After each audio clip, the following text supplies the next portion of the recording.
दूसरी थ्योरी जो आई वो थी convectional current theory. Convectional current theory क्या बोलती है? तो पहले तो किसने थी? ये आर्थर होम्स ने 1928 में दी। इन्होंने क्या बोला भाई, देखो कि अर्थ का जो ये अर्थ है, ठीक है, थोड़ी सी अजीब है लेकिन देख लो, ये कोर है, ये थोड़ा सा क्रस्ट है। उन्होंने बोला कि अर्थ के कोर और क्रस्ट के बीच में मेंटल है और उसी में क्या है, कन्वेक्शन करंट चल रही है।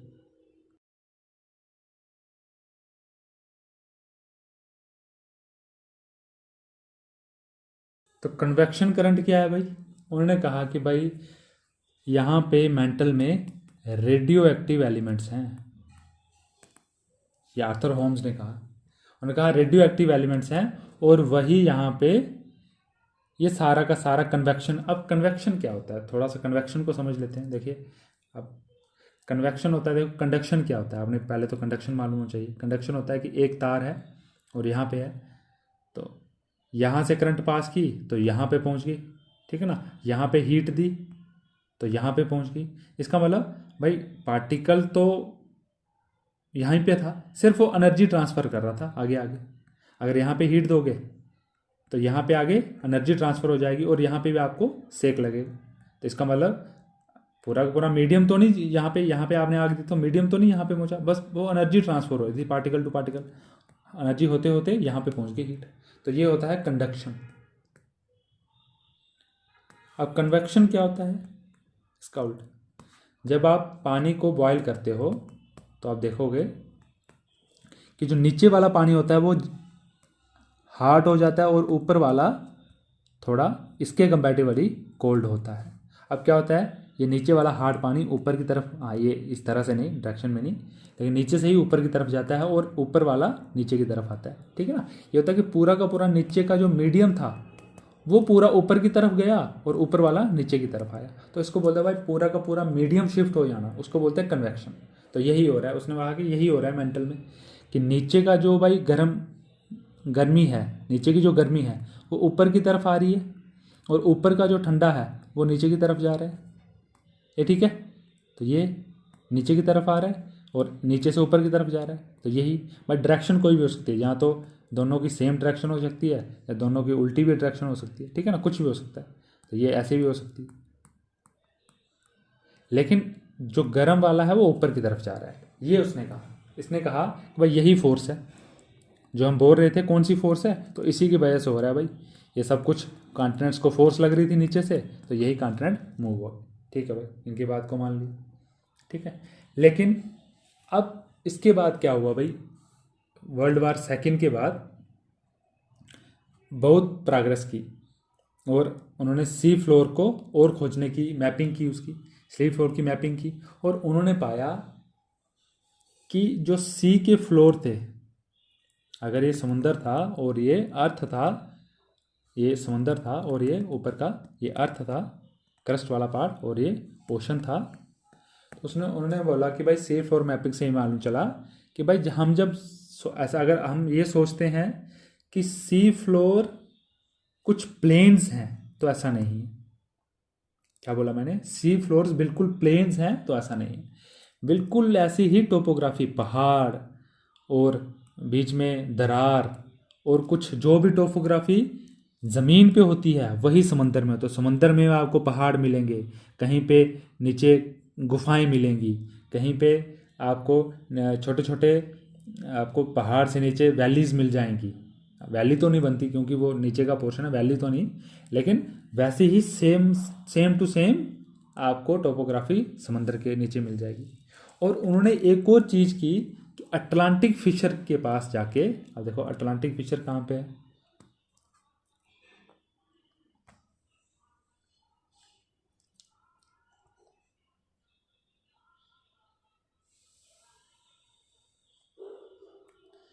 तो देखो उन्होंने अटलांटिक फिशर के पास जाके थोड़ी सी रिसर्च की। अब रिसर्च क्या की उन्होंने देखा भाई, देखो मैंने आपको बताया ये साउथ अमेरिका है, ये अफ्रीका है, तो इसके बीच में एक दरार है। अब उनको तो दरार का मालूम नहीं था तब जब वो कर रहे थे एक्सपेरिमेंट, लेकिन उन्होंने क्या देखा कि भाई जो इस दरार के पास पास जो अटलांटिक में जो यहाँ पे राक्स है, बिल्कुल न्यू राक्स है। यहाँ पे थोड़ी दूर गए, ये पुरानी राक्स हैं। देखो यहाँ पे ग्राफ पे बढ़ा 9.7 मिलियन साल पुरानी, ये 20 मिलियन साल, 33, जैसे जैसे कलर चेंज हो रहा है। देखो हरी वाली 67, 83। तो जैसे जैसे दूर जा रहे हैं उतनी राक्स पुरानी मिल रही हैं। और यहाँ पे जाते जाते 180, ये जो आपको दिख रहा है ना ये वाला पोर्शन, ये 180 मिलियन साल पुरानी है। तो ऐसे कैसे हो गया भाई? एक ही, अगर हम सोचते थे कि ये सी फ्लोर तो वैसे ही है, एक ही सी फ्लोर है, ये कैसे हो गया? अब उन्होंने एक थ्योरी दी, और यहाँ पे एक तीसरी थ्योरी आती है, सी फ्लोर स्प्रेडिंग की।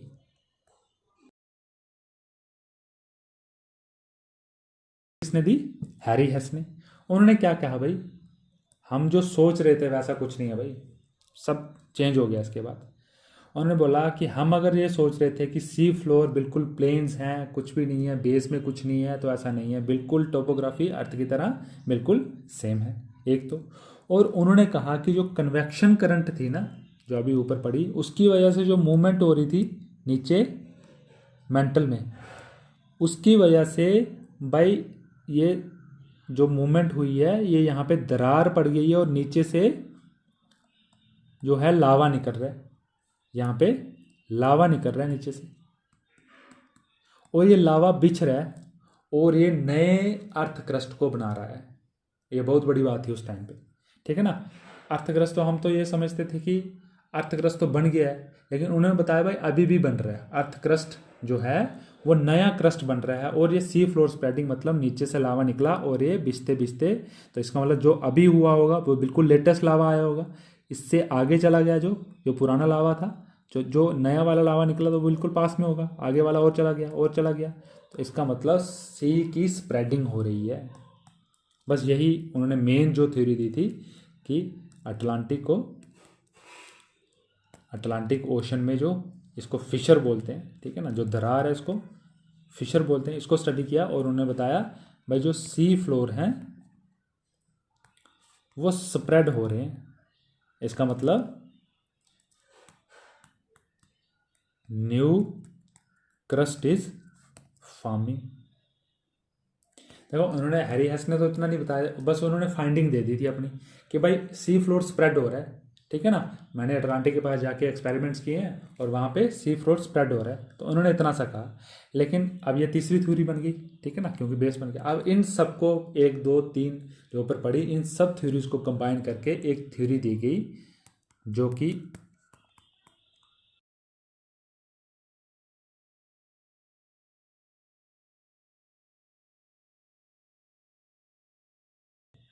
ठीक है ना। इन्होंने बोला भाई ऊपर से जो भी हमारे पास एक्सपेरिमेंट्स हुए हैं, जो जो हमारी फाइंडिंग्स हैं, उनको कंक्लूड करके हम एक थ्योरी दे रहे हैं और उसको नाम दे दिया प्लेट टेक्टोनिक थ्योरी। इन्होंने बोला भाई पूरी की पूरी अर्थ हम जैसे सोचते हैं वैसी नहीं है, ये पूरी की पूरी अर्थ कुछ प्लेट्स में डिवाइडेड है। और आपको बताता हूँ कौन सी प्लेट्स हैं। उन्होंने कौन सी प्लेट्स के बारे में बोला, देखो उन्होंने बोला प्लेट टेक्टोनिक थ्योरी में कि पूरी की पूरी अर्थ कुछ मेजर प्लेट्स में डिवाइडेड है, ठीक है। अब यहाँ पे मैं नाम लिखना शुरू करता हूँ, देखो ये याद करना ज़रूरी है कौन कौन सी प्लेट्स हैं। तो सबसे पहले इंडो ऑस्ट्रेलियन प्लेट है, दूसरी है इंडियन प्लेट, तीसरी है, देखिए मैं यहाँ पे ये भी करता जाता हूँ, उसके बाद है फिलीपींस। इसी सीक्वेंस में याद रखना तो याद रह जाएगा, फिलीपींस प्लेट। उसके बाद है यूरो एशियन प्लेट, पूरी की पूरी, ये पूरी पूरी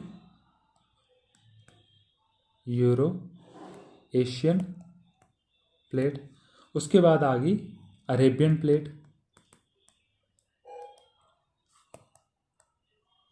उसके बाद आ गई अफ्रीकन प्लेट, उसके बाद आ गई साउथ अमेरिकन प्लेट, उसके बाद आ गई देखिए ऊपर की, ये तो साउथ अमेरिकन होगी, ऊपर वाली north American plate, American plate. देखिए अब आ गई, हाँ एक तो आ गई भाई, इससे बड़ी आ गई, ये सबसे बड़ी प्लेट पैसिफिक प्लेट। ठीक है, पैसिफिक प्लेट यहाँ से स्टार्ट हुई और इस तरफ भी पैसिफिक प्लेट है। ठीक है, तो ये आ गई पैसिफिक प्लेट। अब थोड़ी छोटी छोटी प्लेट्स है, बस इनको याद रखना है। जुआन दी फूका, ठीक है, अब याद रखने का तरीका आप सोच लेंगे। जुआन दी फूका, उसके नीचे है देखिए कैरिबियन और कोकोस प्लेट,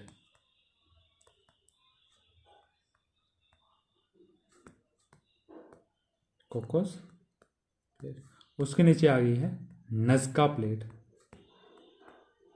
ठीक है ना, और उसके नीचे आ गई है स्कोतिया प्लेट,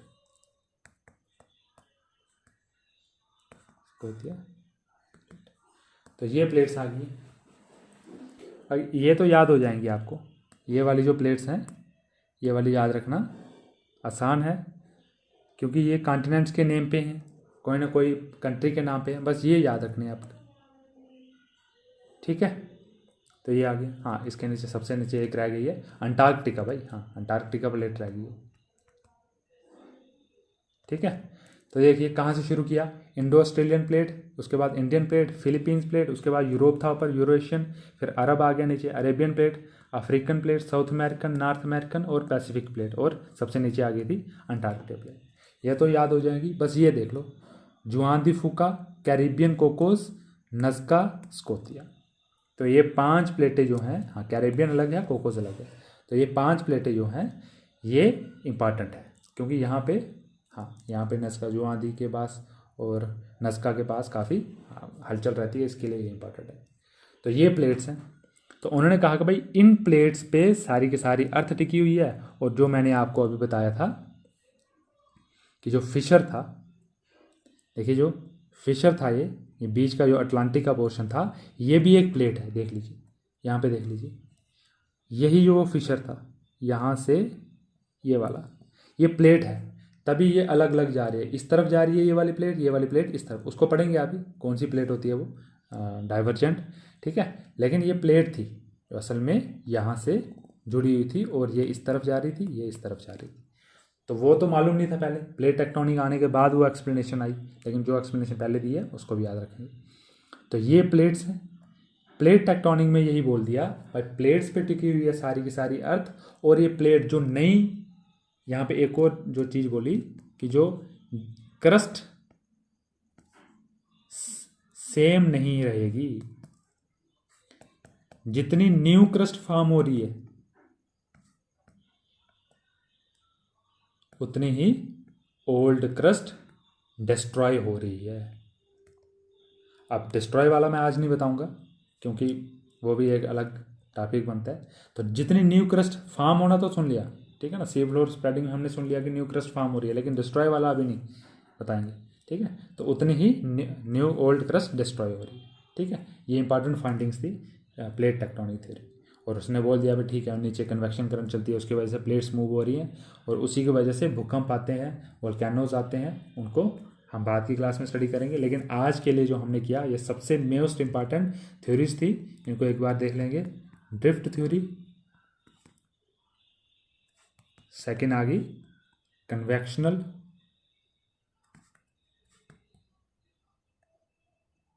करंट थ्योरी, थर्ड आ गई सी फ्लोर स्प्रेडिंग थ्योरी, और फोर्थ आ गई आपकी प्लेट टेक्टोनिक्स। ठीक है, और ये थ्योरी इन तीनों का निचोड़ था। ठीक है, ये किसी एक ने नहीं दी है, ये सब थ्योरीज को मिला के दी है। ठीक है, तो ये रहा आज का, आप इसको रिवाइज करेंगे। Thank you all.